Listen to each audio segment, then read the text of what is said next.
Soon the cat was given his own pair of boots and the new bag that he had asked for.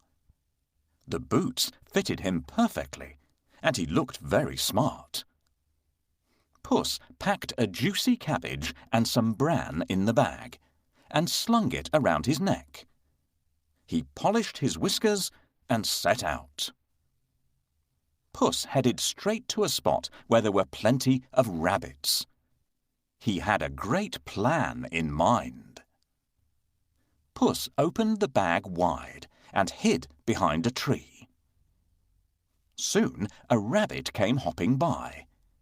He saw the cabbage and leapt straight into the bag. Whoosh! As quick as the wind, Puss grabbed the bag and tied it closed with a piece of string.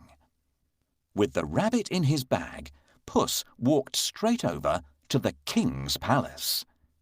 He bowed low and presented him with the rabbit.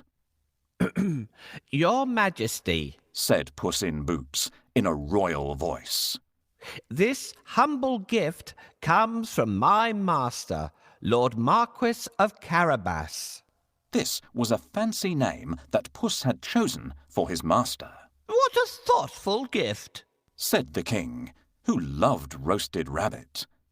The next time, Puss managed to catch a brace of partridges and took them once again to the king. This is wonderful. Tell your master I'm very pleased, said the king, who loved partridge stew even more.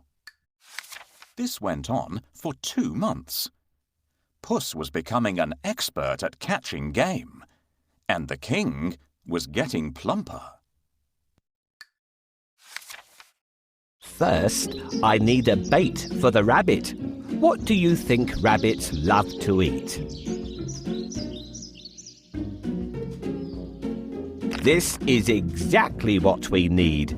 No rabbit can resist the smell of a fresh cabbage. Get ready. When the rabbit comes closer, catch it.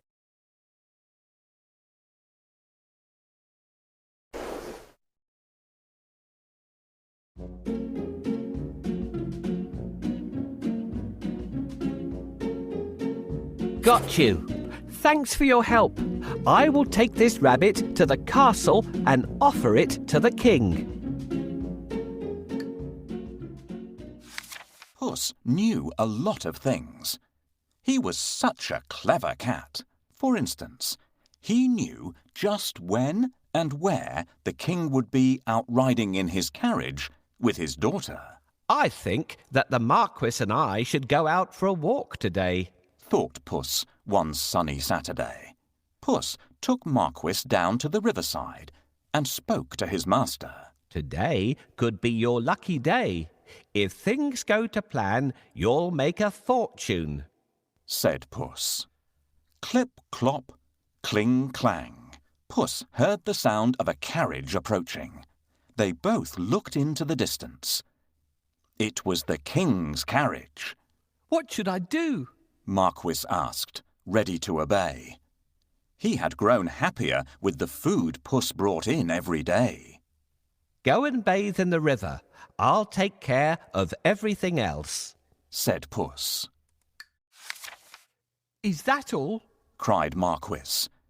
He pulled off his clothes and jumped into the river at once. Splash!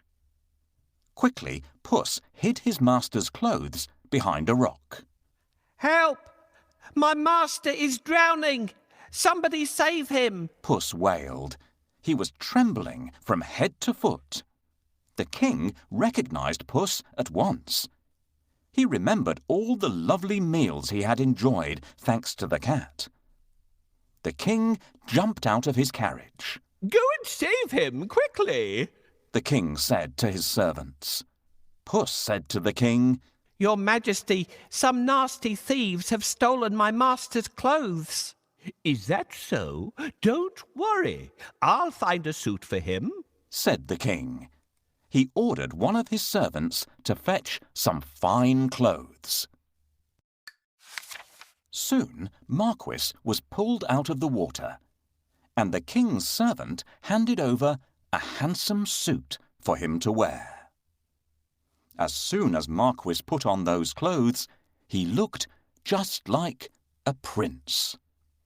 He stood tall and handsome, and smiled shyly at the princess.